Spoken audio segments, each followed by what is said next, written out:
Okay. So last time, good afternoon, everybody. So let's start. So last time I explained as a LCD. As you know, we have one LCD here. Okay. So I explained how it is connected, as you see here, port K, as you see. Also, I explained 4 subroutines we are going to use here. These are the 4 subroutines, as you see here. The first one, configuration. So the first one here, this is just for configuration. Okay, you have to use it only one time. So it has to be before you use the LCD, you have to configure it. You got what I'm saying? So before I use the LCD, I have to do this one. So this one has to be at the beginning of your program. It is the same thing, similar when we program to port H as input and port B as output before I use the port. You got what I'm saying? Same thing. So, and I already explained how what should be here in this function here, as you see here. So you just to configure port K, and then you turn the display on. You want to turn the cursor on. You want to turn no blinking. Okay. Also, you clear the display. You move the cursor to the home position and so on. And then here you actually you program it to move to the right. So every time I write something, the cursor is going to move to the right, which makes sense because it's English. Okay. However, you can program it to move to the left. Okay. I don't know why, but maybe for other languages, maybe to do something else, whatever. But you have the capability to program the cursor to move to the right or to the left. Anyway, because we are writing English, we are going to ask it to move to the right. So this is one function. Also, I explain put character to LCD, and that's also this subroutine. It's very easy. All what you have to do, this is number one. This one is used if you want to display a character. Okay, what you mean by character? The short answer is look at the ASCII code. So there is a table in chapter 2 for the ASCII code. Anything in this ASCII code, that's what I mean. So you can display anything in this ASCII code. Okay. So for example, it can be some special characters. You can make some special characters, or it can be numbers. Okay. It can be English letters. Okay, uppercase or lowercase, you got what I'm saying, and so on.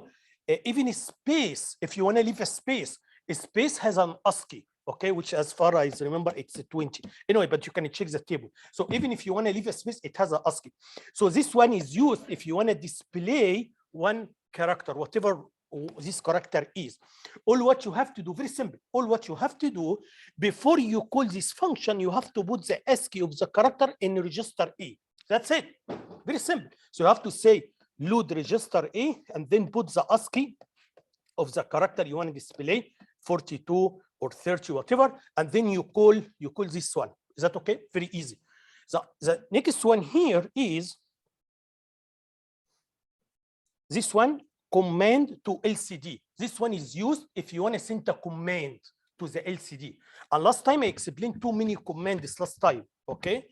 We have many commands here, okay? Like you can clear, you can turn it on, turn it off, you can turn the cursor on, turn the LCD on or off, and so on. So there are many commands here. All what you have to do, guys, is number one, as I taught last time, every command has a byte, a code. You should know what is the code you have to use, as I explained last time. As you see here, all what you have to do, you have to put the code in register A and then call this one. That's it. So you are going to execute this command.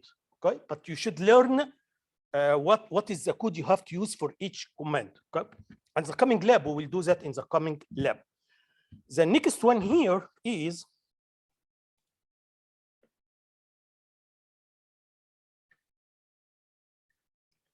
the last one here is put a string to LCD. Okay, so this one is going to display only one character.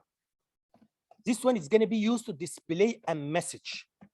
As you know, a message is just a number of characters. Make a message, okay?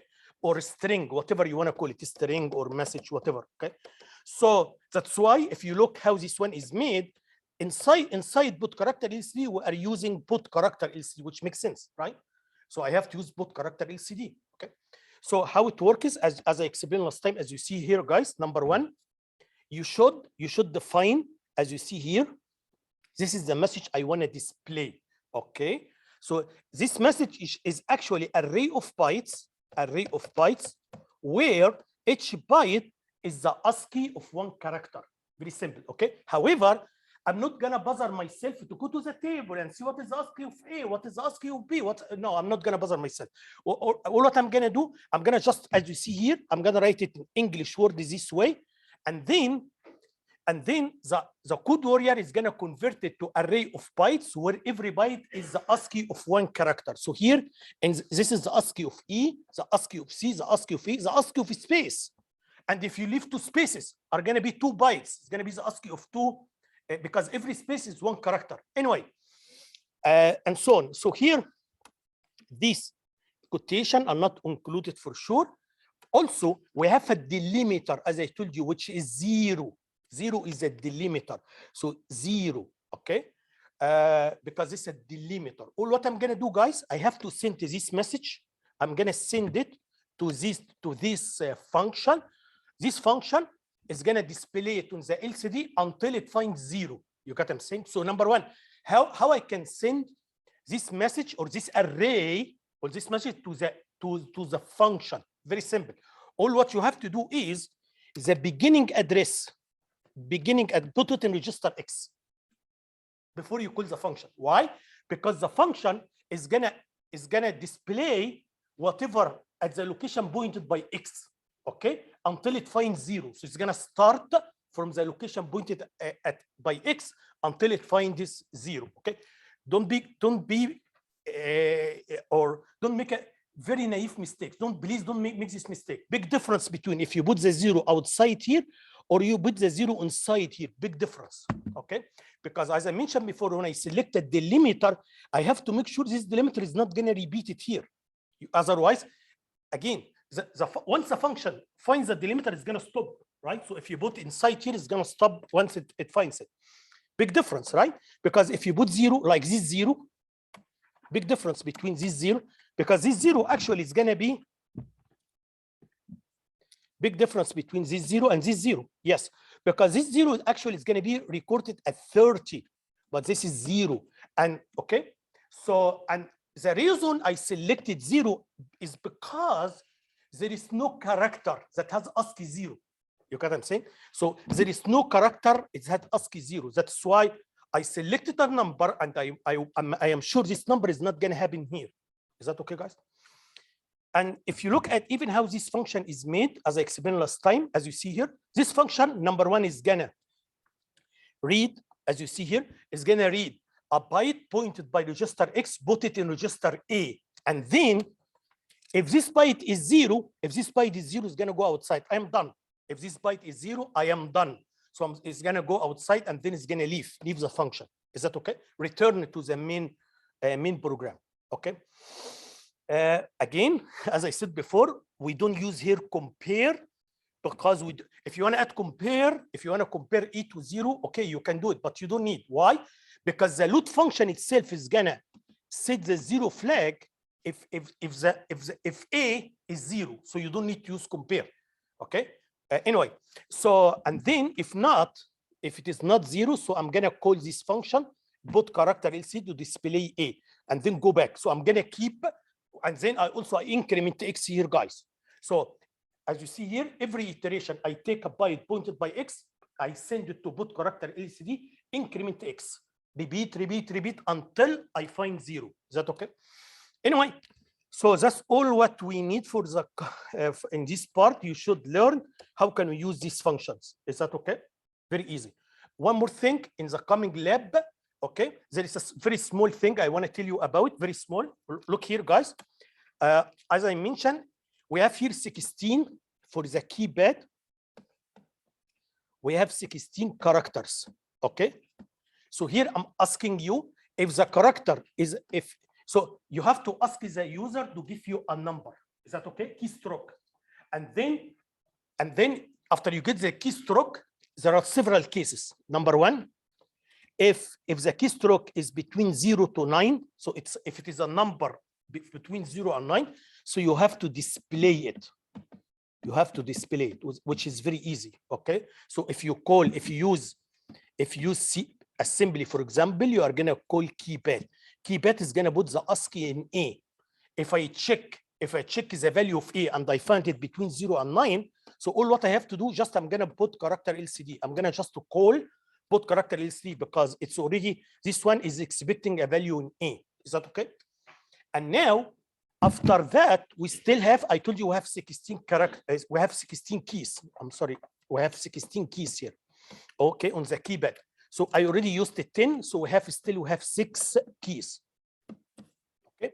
So as I said last time, one key, I'm gonna ask you for this key, move the cursor to the left, this one, move the cursor to the right, like arrows here on the keyboard. So 1 to move the cursor left, move the cursor right. Okay. So now 2, we still have 4, right? One of these 4 backspace. And I think if you go to last lecture, I explained how can you make backspace. Okay. So this already in the last lecture. So we still have 3. Out of these 3, one of them to turn on or off. Okay. One of them for if the cursor is in line 1, move it to line 2 and opposite. Still one is missing. Let me remember. Maybe I need to check the lab. We still, what else we can do here? Yeah, turn on. I need to check. But anyway, so let's look at this one, or at least for these 2. So one key, I'm telling you, if I press this key, okay, so if the LCD is on, you have to make it off. Or if the LCD is off, so I'm gonna make it on. One key. You got what I'm saying? So if it is on, I press the key, I'm gonna make it off. Press again, make it on. One key. Press again, it's off, on, off, on. Okay, so now, how I can do that? Very simple. I explained last time, you have a command for on and command for off. So this is very easy. So if you check what I explained last time, I explained how can you turn it on and off. So you already, yeah, for example, here, this is how you turn on and you have to turn off. So now I have 2 commands, one for on, one for off. That's easy. However, the tricky part is how I know if it is on or off. Because first I have to know, because if it is on, so I have to use the command of off.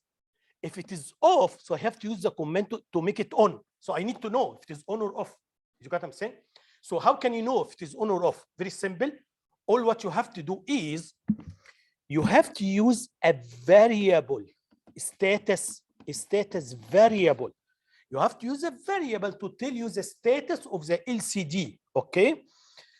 So this variable should have one of 2 values. For example, 0, 0 and FF. For example, 2 values. I'm gonna consider 0, 0 means it is on. FF means it is off. Is that okay? So I'm gonna have a variable. This variable can have only one of 2 values. Is that okay? So in the very beginning of the program, I know LCD is on. So I'm gonna assign this value to the variable. This number 1. Number 2, every time I press the button, so I have to change the status from here to here. First, I have to check the status. For example, now you press the button. I'm gonna find the variable is 0, 0. That means it is on. Okay. That means because you press the button, I'm gonna make it off. So I'm gonna use the command for off. This is number 1. Number 2, now I have to update the status to FF. When you press the button again, I'm gonna look at the status. I will find it FF. That means it is off. You got what I'm saying? So I have to use the instruction to make it on, and also I'm gonna change it from FF to 0, 0. Very easy. Think about it. So this is like a software technique. I'm gonna use a variable. This variable can have one of 2 values. In the beginning, I know it is on, so I'm gonna give this value to the variable. Okay. When you press the button, I'm gonna put this value. Okay, and then I'm gonna turn it off. Right. So now it's off because it has this value, right? When you press the button again, I'm gonna put this one and make it on, and so on. Very easy, right? So you can do something like that. Okay. So now also you have one button here.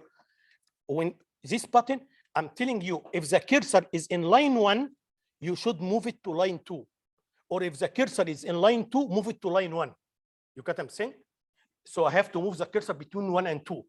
Same thing. So number 1, how I can move the cursor between 1 and 2? Very easy. I already explained last time 2 instructions to do that. They are here. So I have 1 instruction to move the cursor to beginning of line 1 and line 2. That's very easy. It's already here. Okay. But the question is, should I use this one or I use this one? It depends. So if it is already, if it is in line 1 and I press the button, so it has to go to line 2. So I have to use this one. If it is in line 2 and I press the button, so that means I have to put it in line 1. So I have to use this one. Okay. So same thing. How I can know if the cursor is in line 1 or line 2? How I can know? Okay. Again, very simple. You can use a variable. It's the same idea as I explained before. You can use a variable. This variable has two values. Okay. One value for line 1 and one value for line 2. Okay. So again, in the very beginning, it should be in line 1. That's why I'm going to select this one. Every time you press the button, I'm going to change it from here to here or from here to here. So you have a variable.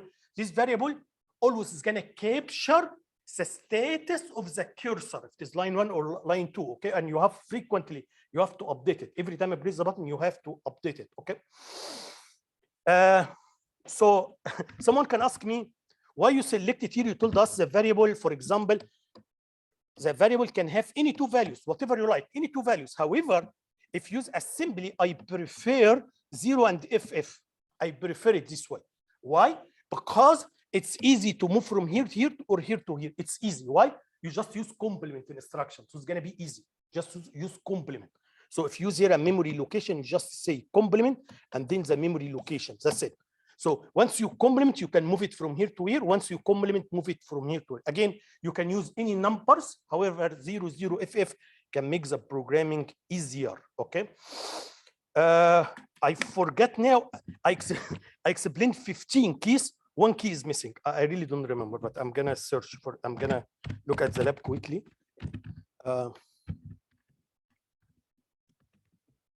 Anyone remember what is? Remember what is I asked you to do? Let me check here.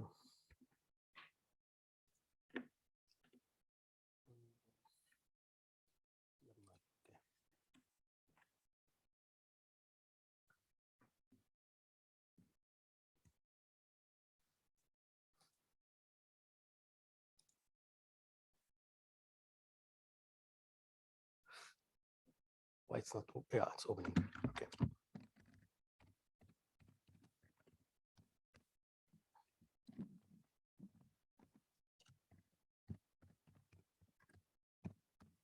Okay, so here, this one for on-off, as I mentioned, this is for from 0 to 9.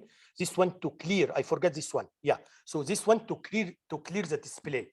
Okay, that's very easy. So when I press, after you get a key from the user, you have to compare this key to letter A. If this is the ASCII of the key you got from the user, you have to clear LCD. And clear LCD is very easy. You already have one command to do that. Very easy. Okay. So anything, anyway, so, okay. Any questions? Okay. So this lab is mainly a practice on how can you use keypad and how can you use LCD. Now, I'm gonna explain. Okay, so this is for assembly. Okay, how can I do the same thing in C language? There is no big difference, just same thing, almost the same thing. But I'm gonna explain different functions, different names. Okay, but it's the same thing. So that's what I'm gonna explain right now. Okay, so for C, it is exactly same thing. We also are gonna use functions, but different names, as you will see right now. So let's see what functions we have here for C. Okay, so the first function we have here is called, as you see here, guys, LCD initialization. This one is similar to configuration of LCD. You have to use it only one time at the beginning of your program to do configuration. Same thing. So as you see here, guys, look here. As you see here, I put it just one time. There is no need to put it in a loop. If you have a loop, this is similar when you configure ports input or output. You don't need to put it in a loop. Just this is configuration one time because you are not going to change it. Once you configure it, input or output, it's done. You don't need to keep doing it. You get what I'm saying? So as you see here, I just did call this function for configuration, and for C, yeah. So this is what we have, LCD initialization. Is that okay? Very easy. Okay. What else do you have? Functions in C. Also here in C, guys, I have here data 8 and we have instruction 8. What is the difference between them? Data 8, this one is similar to boot character LCD. Similar to boot character LCD. So this one is used if you want to display a character and you have to send here the ASCII of this character, okay? Or you have to send the character itself, okay? So this one is used if you want to display a character. This one is similar to command to LCD. So this one is used if you want to send a command, okay? So all what you have to do, you have to put the ASCII of the command here, okay? And you are going to use the same numbers for the commands I explained before. Same numbers. Okay, is that okay? So these two are just similar to boot character LCD and command to LCD. Is that okay, guys? What else do you have? I also have here clear LCD. Okay. So as you know from C language, this one does not return anything. Even it does not need any arguments. You just use it this way. So this one is used if you want to clear LCD. Okay. So someone can tell me, so I can use this one, or I can send the command to the command of clearing LCD here. So answer is yes. Both of them are totally fine. You get what I'm saying? So this one is gonna clear the LCD. It is the same thing if you sent the code for clear LCD, I think, which is 80. I guess 80, or I don't remember. Anyway, or number one. I think clear LCD is number one. So it's the same thing if you sent here number one to clear LCD. It's the same thing. Anyway, what else do you have here? I have also here set LCD address. Okay, this one is used to put the cursor anywhere. Okay, so for example, as you see here, guys, this is like the LCD. As I told you, the LCD, it has 2 lines. Every line has 16 locations. As you see here, 16 locations. So if you want to put the cursor here, I should send 00 here. I have to send 00 here. If you want to put the cursor here, you have to put 01 here, and so on. So if you want to put it here, so by using this function, you can put the cursor anyway. Okay. For the second line, is going to be 40. Okay. So that means in the coming lab, if you want to put, if the cursor is in line 2 and you want to move it to line 1, all what you have to do, you can just send here 00. Okay. Or if it is in line 1 and you want to put it in line 2, all what you have to do, you have to put 40 here, and that's it. Okay. So it's also, we had a command to do that. If you remember, if I go back, we have a command to do that. You remember this command here? So this one always should be 1. These two should be always zeros. And then this one can control if you want to put the cursor in line 1 or line 2. And then this one should determine if it is in line 1 or line 2, which location, because in every line we have 16 locations. You got what I'm saying? So it's a command. So you can make this command. You can use this command also. It is totally fine. Whatever you like. This one is okay, and this one also is okay. So what else did you have here? Okay, the next one I have here is hexadecimal to LCD and hexadecimal to ASCII.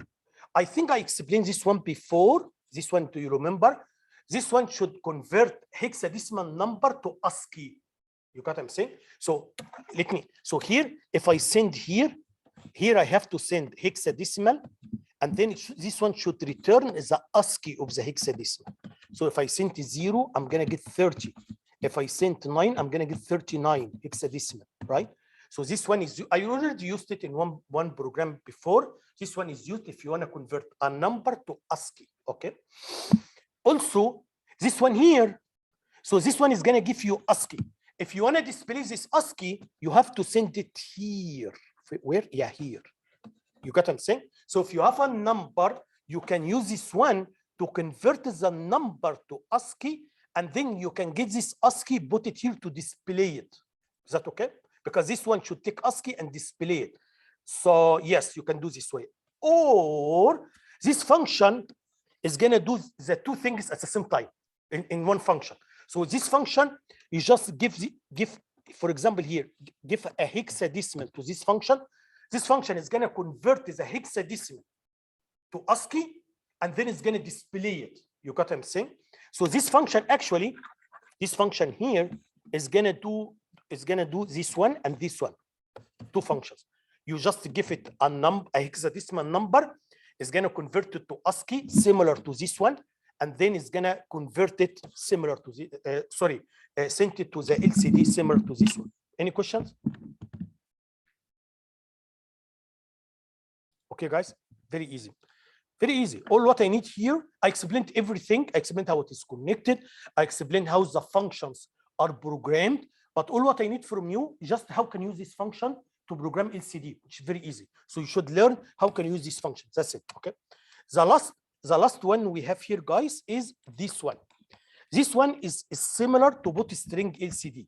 We have here one for both string LCD. So this one is used if you want to display a string, or if you want to call it a message, it's okay. So this one is similar. How can you use it? I'm going to tell you how can you use it. This one here, type to LCD. Okay.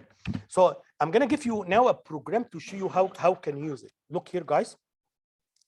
Here, as you see here, number one, I'm going to define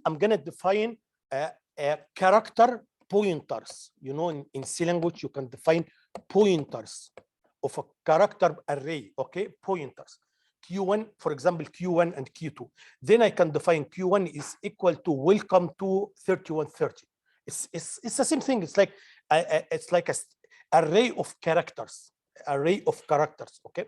So now I define that this is the message. So number one, guys, if you want to display a message, you have to write the message this way, as you see here, and I have to define Q1 as a pointer.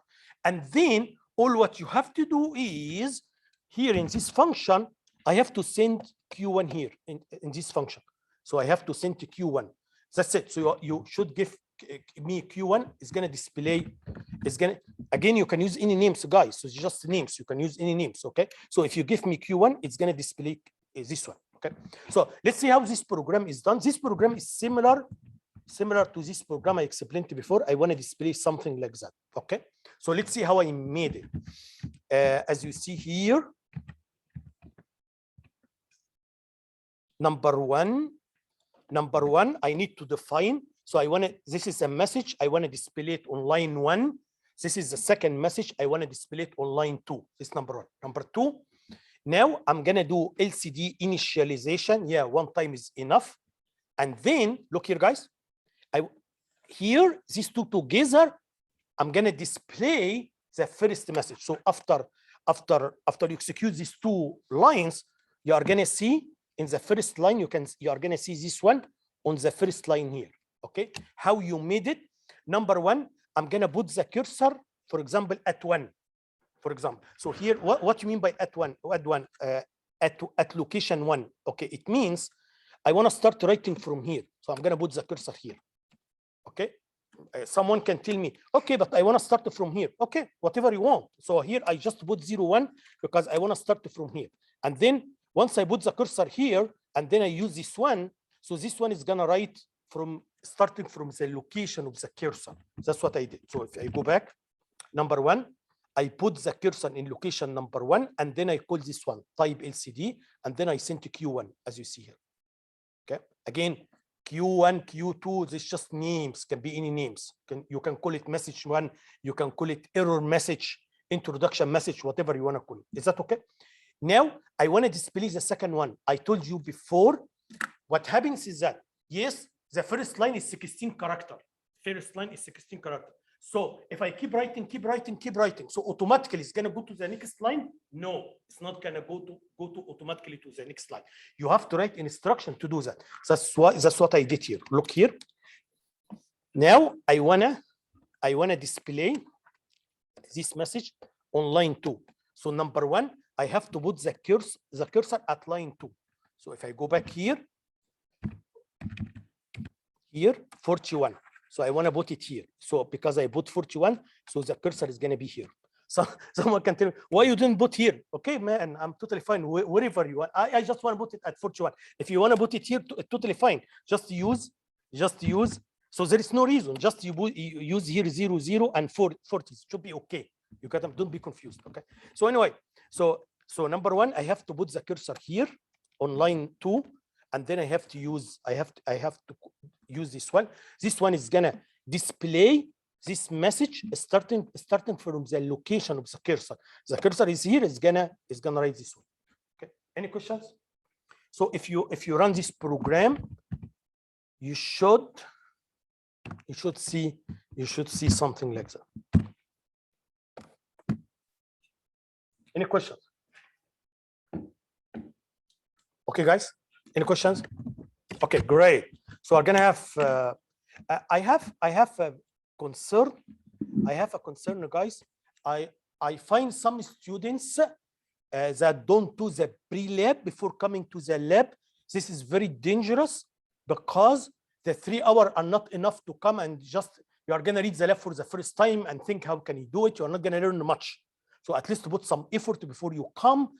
This is how can you make full use of the lab. This is how can you benefit from the lab. If you have any question, if you struggle somewhere, we can help you. But when you come to the lab and you don't even know what this lab is about, you are going to spend the 3 hours and you may not be able to finish. At least read it. At least you have some trial. If you have some problems, we can help you. Okay. Anyway, so what I'm going to do right now, guys, as I told you before, I'm not going to follow the same order of the slides because I need first to cover the topics I need for labs. Okay.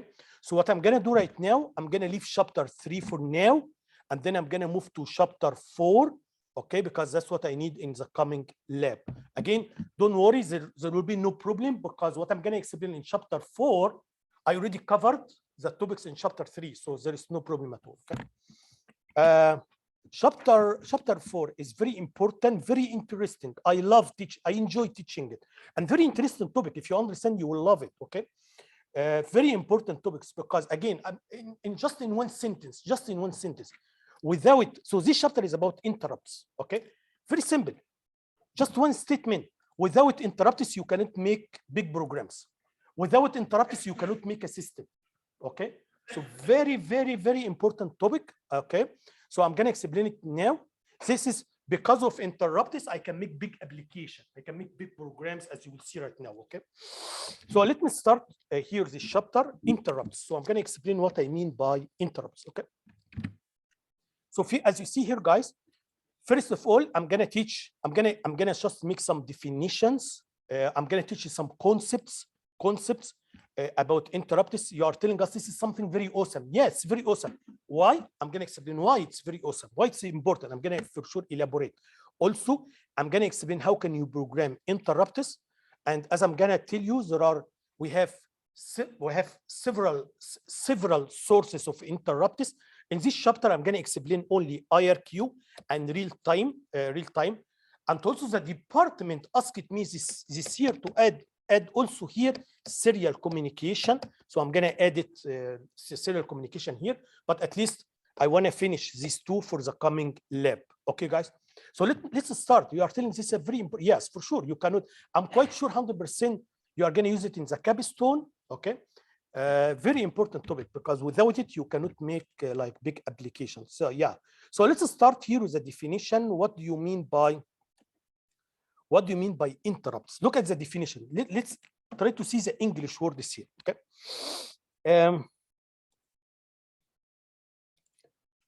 An interrupt is an event that requests the CPU to suspend the program execution briefly and run a subroutine. This subroutine is called interrupt subroutine service. Okay. Okay. Very good words, right? So let's see it. Event. So interrupt means there is an event. For sure, I'm going to tell you what's event. Okay, what I mean by event. But interrupt means there is an event, and because of this event, the microcontroller has to respond. It has to respond by the suspension of the program. It should stop. It should it should stop executing the program, and then it has to execute a subroutine. And this subroutine, we call it interrupt service routine, ISR, interrupt service routine. For example, so let's tell you. So as I explained to you before, if you have a program like this one, if I have a program, so what I explained so far is after this instruction, microcontroller is gonna execute this instruction, right? After this instruction, microcontroller is gonna execute this instruction. After this instruction, microcontroller is gonna execute this one, and then this one, this one, this one, right? There is no branch, right? So based on what I explained so far, based on your knowledge in the course so far, the way this piece of code should be executed is after it has to go this way, right? Execute this one, then this move, load, store, right? Is that no? Now I'm gonna increase your knowledge. The answer is this is true if there is no interrupt. So if there is no interrupt, it's gonna move this way. In reality, okay, maybe after this move, if there is interrupt, I'm not gonna go to load as you expect. What's gonna happen, because there is interrupt, there is an event, so I'm gonna execute a subroutine related to this event, and then after I execute the subroutine, I'm gonna come back to load again. You got it, guys? I'm gonna give you more details. Just wait, don't ask any question for now until I finish, and then you will be welcome to answer ask any questions. Okay, guys? So what I'm saying is, what you learned before is after executing this instruction is gonna go to this one, which is true if there is no interrupt. If there is an interrupt, actually what's gonna happen after this instruction or whatever, interrupt can happen at any time. So maybe interrupt can happen here, can happen wherever. So for example, if interrupt happen here, so after executing this instruction, I'm not gonna go to this one. I have to respond to the event that caused the interrupt. Okay, again, interrupt means there is an event. Okay, I'm gonna elaborate later what I mean by all of that. So, but now you are telling us we're gonna leave the main program and go execute a subroutine. Okay, so we already did that before. When you call a subroutine, you remember when I called jump subroutine, you go to the subroutine and then you come back. So how this is different from jump subroutine you did before? For sure, there are similarities and there are differences. The similarity is you are gonna leave the main program, go execute a subroutine, and then you are gonna go back, right? This is a similarity, it's the same idea, right? Okay, guys. So when you write a subroutine, when you call a subroutine, for example, I'm gonna call keypad subroutine. What's gonna happen? So I'm not after this instruction, I'm not gonna move to the next one as expected. What's gonna happen? I'm gonna go execute the subroutine and then I'm gonna come back to here. Okay. So we're gonna do the same thing. We're gonna leave the main program. I'm gonna go execute a subroutine and come back. This is similarity. What is the difference? The difference is I'm not gonna call the subroutine, this subroutine. Again, to just make a difference between the normal subroutines and between interrupt subroutines. This one is called interrupt subroutines or ISR, just to make difference between them. So here, I'm not gonna write instruction to call it. Okay? So who's gonna call it? That's confusing. So you are not gonna write instruction to call this subroutine. Yes, I'm not gonna do that. So who's gonna call it? The event. And usually this event is coming from hardware. So you can say the hardware is gonna call this subroutine. Is that okay? I'm gonna elaborate. Still, maybe the picture is, I'm sure it's still not clear, but just I wanna tell you the idea here is very close to calling a subroutine. It's a very close. You are gonna leave the program, execute something, and return it back. It's almost the same idea. That's true. However, the major difference is you are not gonna write instruction to call the subroutine. The hardware or the event, usually this event is coming from the hardware. This event is gonna call the subroutine. Okay, how often this event? I don't know. It may happen very often. You got what I'm saying? So it depends. So it can happen at any time, or it can happen any often. It can happen rarely. It depends. You got what I'm saying? As I'm gonna explain later. So, but again, for sure, every time it happens, so I'm gonna go execute a subroutine and then come back, okay? So now, an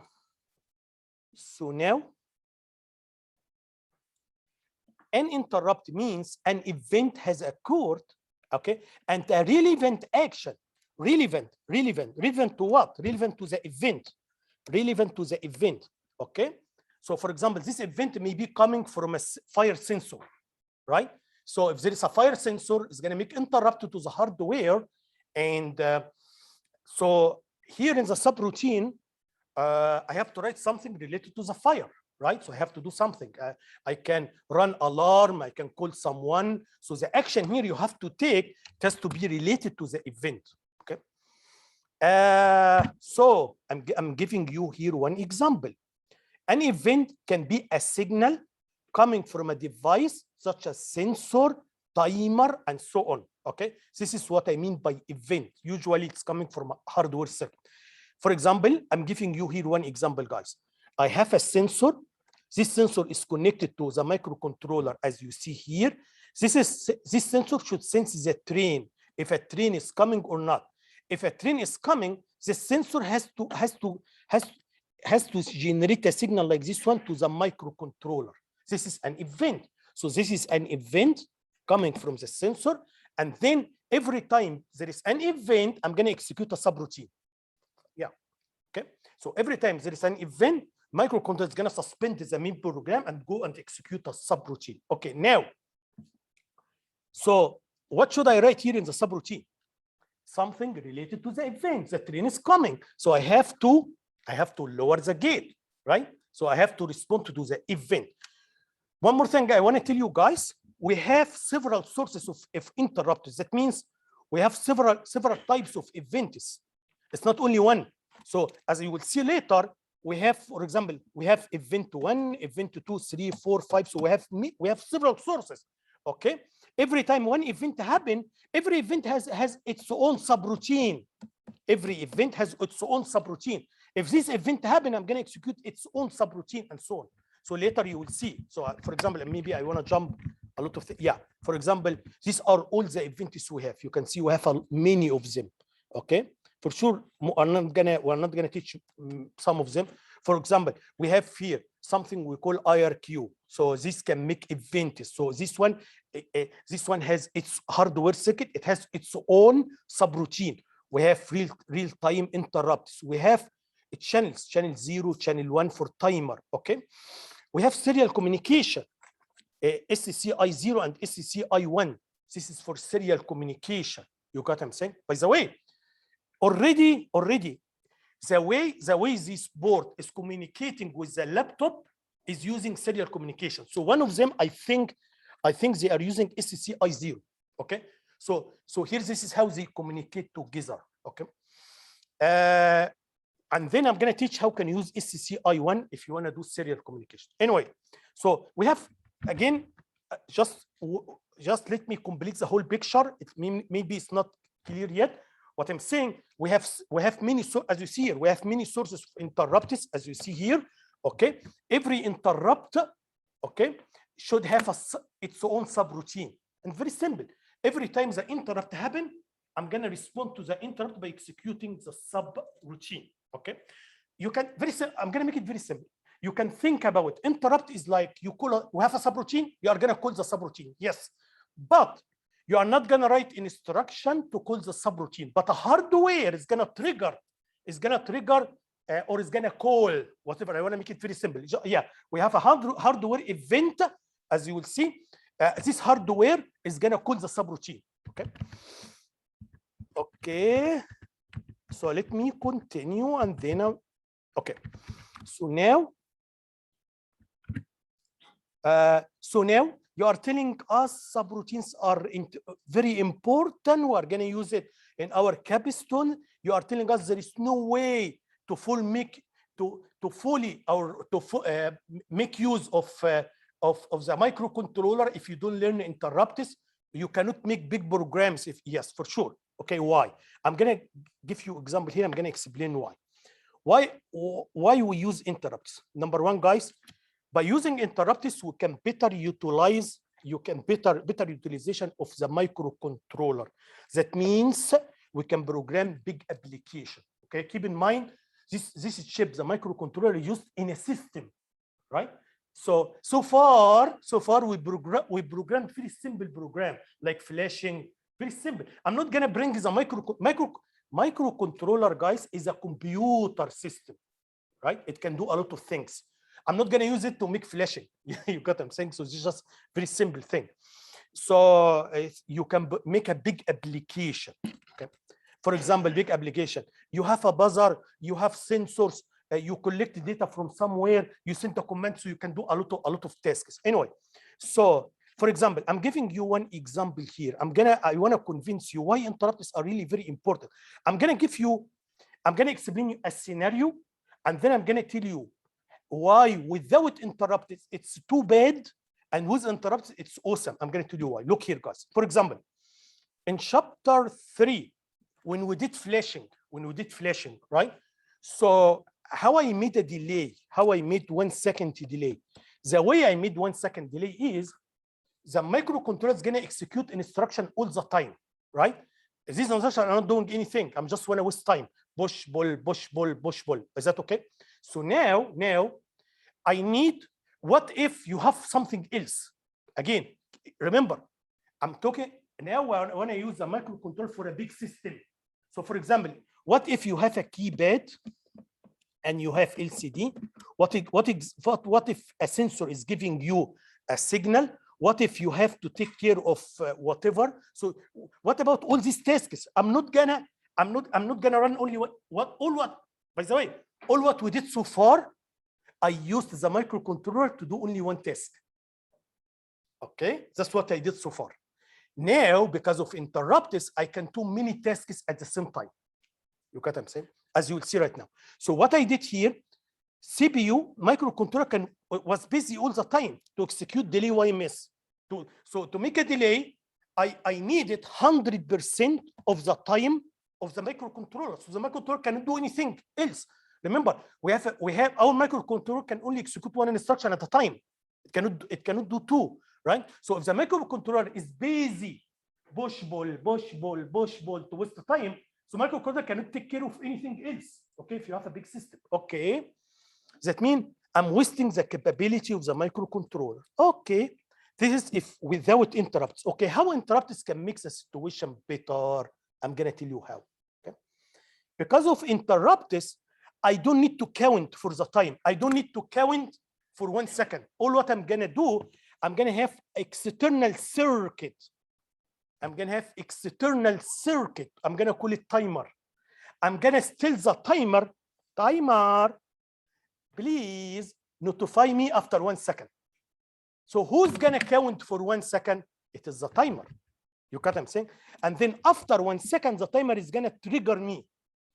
So if I wanna do the same thing like flashing, I don't need to count for the time. All what's gonna happen is this timer here is gonna give me interrupt, and then after 1 second, another interrupt, after 1 second, another interrupt, after 1 second, another interrupt. And because as you know, for every interrupt, I'm gonna execute a subroutine, right? So it's a subroutine for every interrupt, okay? So what's gonna happen here in the subroutine, I'm gonna say flip the LED. Flip the LED. So every 1 second, I'm gonna flip the LED. So I'm gonna do flashing, okay? And I'm gonna use 1 nanosecond from the time of the microcontroller. Just a very little time. And it's not 1 nanosecond. I just want to tell you, I'm gonna take very little time from the microcontroller just to leave the main program execute this subroutine and then come back. Okay. So if you compare it with what we did, I need too much time from the CPU. Remember, the CPU has to take care of too many things, right? If you want to make a big system.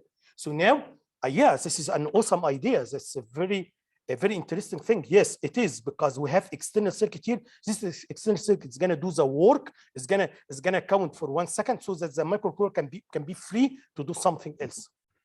So this is how event can come. And this hardware, I don't need, very important. Don't think I'm gonna go and to check if there is a pulse here or not. This is also another. So I'm not gonna go and check if there is an event or not. No, this is done automatically by the hardware, right? So hardware automatically. So if you see computer architecture, how this instruction is gonna work, the hardware after executing every instruction is gonna go this way, or is gonna go execute a subroutine and then come back. So this is, I don't need to write any instruction to check if there is an interrupt or not. No, you don't, because this is done by the hardware automatically. Any questions? That means, that's why I'm telling you it's really awesome, okay? That means, guys, look here. That's how we can make big programs, because now, what I'm saying right now, very important. Now, let me say what we did before. What we did before, guys, we had here the main program. In the main program, we had something like,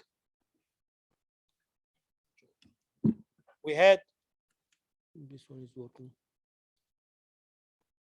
Okay. So I'm not sure if Zoom students, are you okay? Yeah, it looks okay. So anyway, so what I'm saying, guys, let me tell you what we did before and what we're gonna do after interrupts, okay? So what we did before is, we had something, we call it the main program. In the main program, we have something here. It is similar to the main function in C language. It is similar to the main function in C language. So every time when I come here, when you execute our program, you are gonna come to the main program here, okay? Also, you have subroutines. This is what we did so far. So I can go execute subroutine and come back, go execute a subroutine and come back. All of this, I'm gonna call it main program, right? So you have the main, it's like the main function in C language. This is where, when you execute your program, you are gonna come to here. Still, you can go execute a subroutine and come back. This is the main program. Here in the main program, you can write only one task, okay? At a time. Someone can tell me, but the last lab we did 3 tasks. Yes, but you didn't do the 3 tasks at the same time. You did one at a time, right? You switch it from one to another. Now, what I'm saying right now, I wanna run several tasks at the same time, okay? So now, so that's what we did so far, okay? So this is one task can be here. This task can be flashing LED, it can be a buzzer, you wanna run the buzzer, whatever it is. And then now, every interrupt subroutine is gonna be another task. You get what I'm saying? So for example, if you have a serial communication, so this can be one task. If your RTI is gonna be another task, this task. So by this way, I can run multiple tasks at the same time. I can do several things at the same time. You got what I'm saying? So the way it happens is, if there is interrupt, I'm gonna go execute, come back. If this one is interrupting me, I'm gonna go and come back. If this one interrupting again, so I'm gonna go and come back quickly. You got what I'm saying? So now, and this is part of like a program, it's like design. When you design your program, okay? For example, I'm gonna give you 4 tasks, for example, or 3 tasks, whatever. Now you need to design. Task number 1, should I put it in the main or put it in RTI or put it in IRQ? You got what I'm saying? So yeah, it's a design. So you can do either way. So someone can decide, yeah, okay, I'm gonna put task 1 here and 2 here and 3 here. Okay. Someone else, no, I'm gonna put here 2 and whatever. So you can decide. Now your program is not gonna be written in one place, as you see here. This is the main program is just one task. Every interrupt subroutine can have another task. Okay, all of them are running at the same time. Okay, let me tell you something very important before I continue. This is actually what we do in our computers. How our computer, I'm talking about like the very basic computer. For sure, I know some of our computers are multi-core, so maybe have like multiple processor or something like that. But I'm talking about the basic idea. The basic idea of our, how can we do multitasking in our computers? Okay, for example, you can write Word, you can run MATLAB. Okay, you can run a song, you can send an email, you can do many things, all of them at the same time, right? So actually the idea is similar to what we want to do here. The idea is, this is the idea of the multitasking, okay? So the idea of the multitasking is, we have here, for example, guys, task 1, we have task 2. You can, again, as I mentioned, this can be like a MATLAB program. MATLAB program is running. You can sing this, this is like a song and so on. So you have like several tasks. How we do them very quickly, usually the way it is done is, I'm gonna give a very little time to this task. I'm gonna turn the other ones off, okay? And then quickly, I'm gonna give some time to this one and the other ones off. So at a certain time, we are gonna execute only one task at a time. Just let's agree on this. We have 4 tasks. I'm gonna do one at a time. So I'm gonna give some little time to task 1. The others are off. And then I'm gonna turn this one off and then do the second one. I'm gonna turn this one, do next one. And so if I do it very quickly, you will feel like you are running all of them at the same time. However, you are not running all of them at the same time. You only want to run one at a time. But if you can do it quickly, because microprocessors are very fast. So if you can do it fast, you will feel like you are running all the tasks at the same time. Okay. So it says now, but there is a point here. What is the point? The point is, can I put 1 billion tasks here or 2 billion tasks? I can put unlimited number of tasks? For sure, no, you can't do that because we have a limit. We have limited resources. You got what I'm saying? So the more tasks you put, you are gonna start to feel that it's not responding. The system is not responding. You got what I'm saying? Because we have limited resources. Okay. So why? I'm gonna tell you very simple. For example, if you use too many interrupts, just an example, okay? What's gonna happen is that you are gonna make too many interrupts to the main program, right? And now we are gonna start to feel there is a delay. The system is not responding. For example, I'm gonna press number 5. It's gonna take some time until it is shown here because the system is not responding. You got what I'm saying? Also, because we have too many interrupts. For example, this one is gonna request the interrupt and it's gonna wait some time until I finish the other ones because too many are requesting interrupts at the same time. So keep in mind, for sure, we're not gonna address this point, but just keep in mind that we have limited resources. Yes, we can execute several things at the same time, but if they are too many, or if one of them takes too much time, your system is going to be slow. Okay, that means you have to be smart when you program the subroutines here. You have to be smart when you program the subroutine. Why? Because if you put too much code here, and it's not necessary to put this code, it's going to make a delay for the other ones. You got what I'm saying? So as you will see later, usually what we're going to do, we're going to write here very little, very small instruction here, because most of the work should be done by the hardware, like a timer, right? So the timer is going to count for 1 second, right? So when the microcontroller gets interrupted from the timer, all what I'm going to do, I'm going to just flip the LED. So very little. For sure, this is where you can be clever, you can be skillful or clever programming if you see how can reduce the code here, because this is going to impact the performance of the whole system. But still keep in mind, we have a limit. You get what I'm saying? So you cannot exceed this limit. The microcontroller, you have resources. You cannot exceed it, okay? So that's why in many systems, usually we use more than one microcontroller. You get what I'm saying? For example, in a car, you can search online.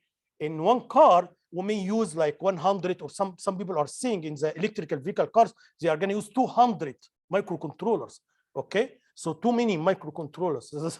That's why cars now are very expensive, because this is chips, okay? There is a shortage in these chips. I want to buy a car, but I have to wait because now this is not the good time. So yeah, so now the new cars depends heavily on these chips, okay?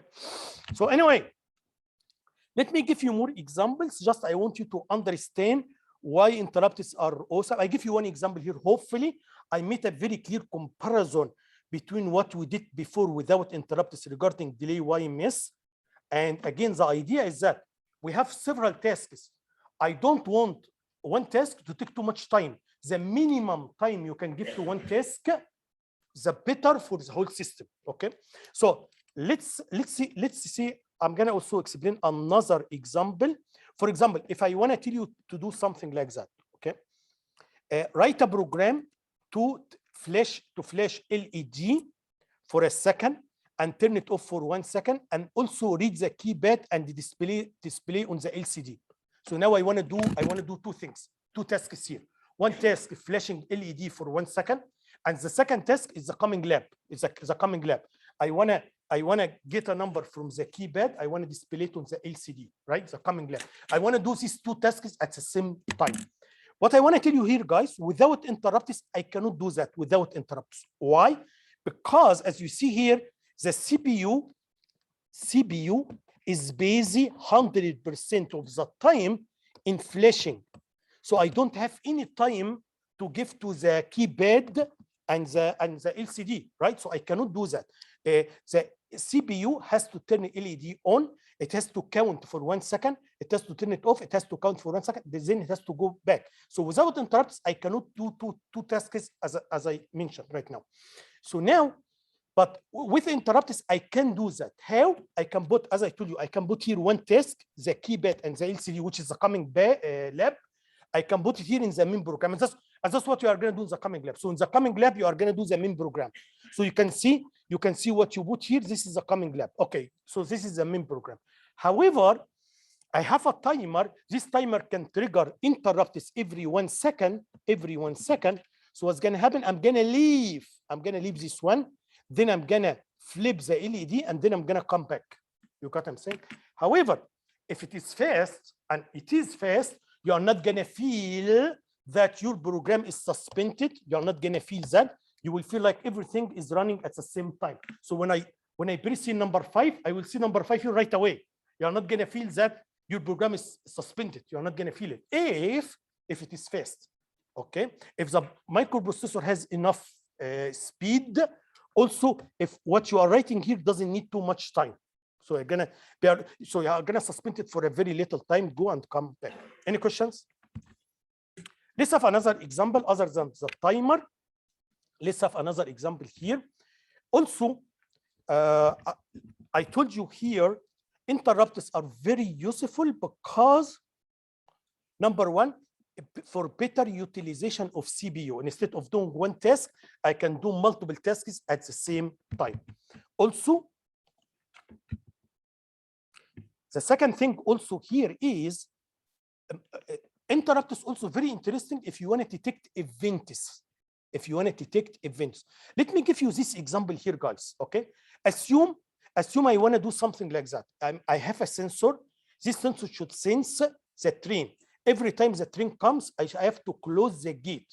Okay, I just want you to understand without interrupts how I can do it, and with interrupts how I can do it, and now you will understand how interrupts are really very important, very useful. Okay, so number one, without interrupts, how can you do it? Very simple. All what you have to do, you have to use a technique. This technique we call it pooling. Okay, what pooling means? It means you have one pin. Okay, you have to check. You have to continuously check this pin. Okay, so you have to check if this one or not. So I have to write loop, infinite loop. I'm gonna read the pin. Are you one? No. Read the pin. Are you one? No. Read the pin. 100% of the time I have to do this way. Otherwise, if I don't do that, if I don't keep doing it also in infinite loop, I may miss some events. Okay, so if I check every 10 minutes, I may miss some events. That's why it has to be continuously. Okay.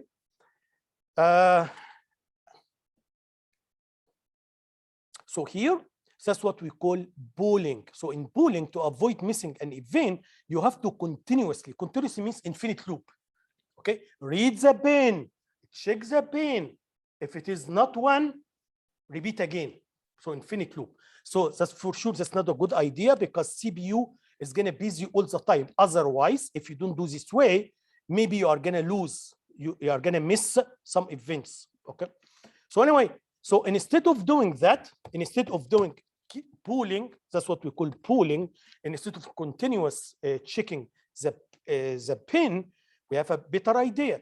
The better idea is that we have another circuit. Okay, this circuit is gonna like IRQ, as I'm gonna explain it later. This circuit is gonna sense the pin, and once it finds it is 1, so it's gonna interrupt the microcontroller, and the microcontroller is gonna suspend the program, go and execute the subroutine, and it's gonna come back. So the checking of the bits is not gonna be done by the microcontroller, but it's gonna done by external circuit. And then if there is an event, the external circuit is gonna trigger hardware. Okay, so you don't need to write commands. That's why I'm telling you, it is very simple.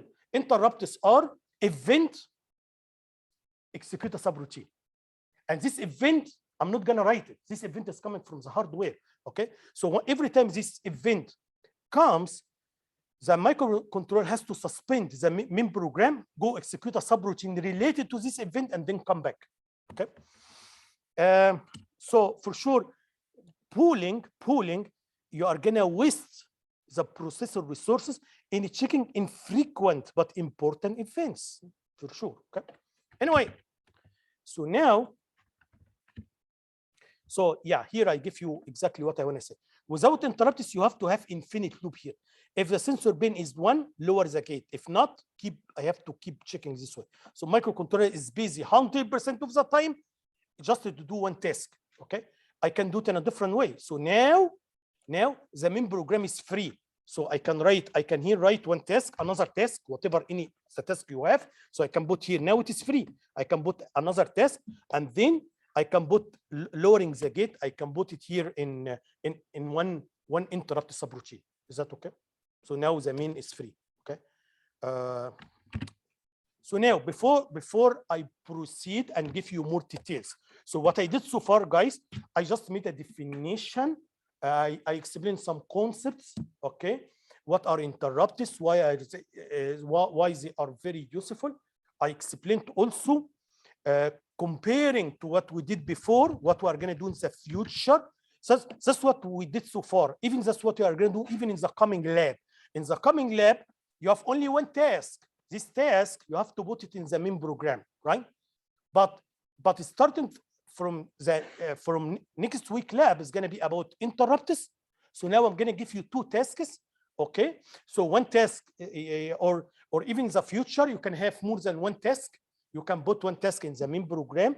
You can put one task here in the serial communication. You can put one task in RTI, IRQ, and so on. Okay.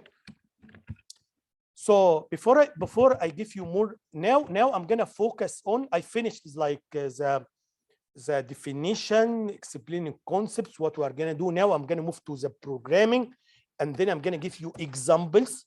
I'm gonna give you programs and examples. But before I do that, if you have any question in what I explained so far about interrupts, why they are good, why interesting, and we have to use it if you want to make a big programs. If you have any questions, just raise your hand. Yes. Does the microprocessor have to be on for an interrupt, or can you turn on the microprocessor for an interrupt? If microprocessor is off, I don't know what you mean by off. If you turn the power off, so the whole system is off. You got it. So yeah, for sure it has to be on. You know, like this is just for assembly, right? It's not like a C version of an interrupt, right? No, we are gonna everything we're gonna program in both C and assembly. Okay. So I'm gonna explain. But again, if the microcontroller is off, so that means the whole system is off. So he's already off. So even if there is interrupted, so it's not gonna respond to anything. So any other questions? Okay. So now I'm gonna explain. The good thing, okay, look here, guys. The good thing about programming, guys, if you understand how can you program one source of interrupts, all of them are the same. So once understand how can you program one source, all of them are the same, just we change numbers, as you will see. Just we change some numbers. Okay. So just try to understand one of them. But now let's give you more details. Number one, we have 2 types of interrupts. One type of interrupt, we call it maskable. We have another type, we call it non-maskable. Okay. So you can tell from the English name what maskable means. The word maskable means I can enable or disable. Because this is the word maskable. You can mask it. So that means you can enable or disable this interrupt source. But we have some sources that are non-maskable. So it has to be enabled all the time. So we have two types of interrupts, okay? So one source, it has to be enabled all the time. You cannot disable, right? We have sources that you can enable or disable, okay? So first of all, the majority of the interrupts are here. Very few interrupts here, very few, okay? So that's why we're not gonna, and they are gonna use for a specific functionality. So that's why I'm not gonna talk about it like reset. So reset is an interrupt. When you do reset, it's an interrupt, and this interrupt is actually non-maskable. It doesn't make sense to disable reset. When I press reset, it's not going to reset. No, it's not going to. So we have very few. So that's why most of the focus are here.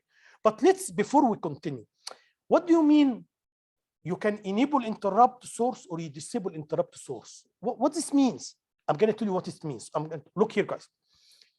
So when I explained interrupts, how I explained it, I told you we have the main program, and then if I have interrupt from one source, for example, like IRQ, okay, I told you we have several sources. We have several sources from interrupts.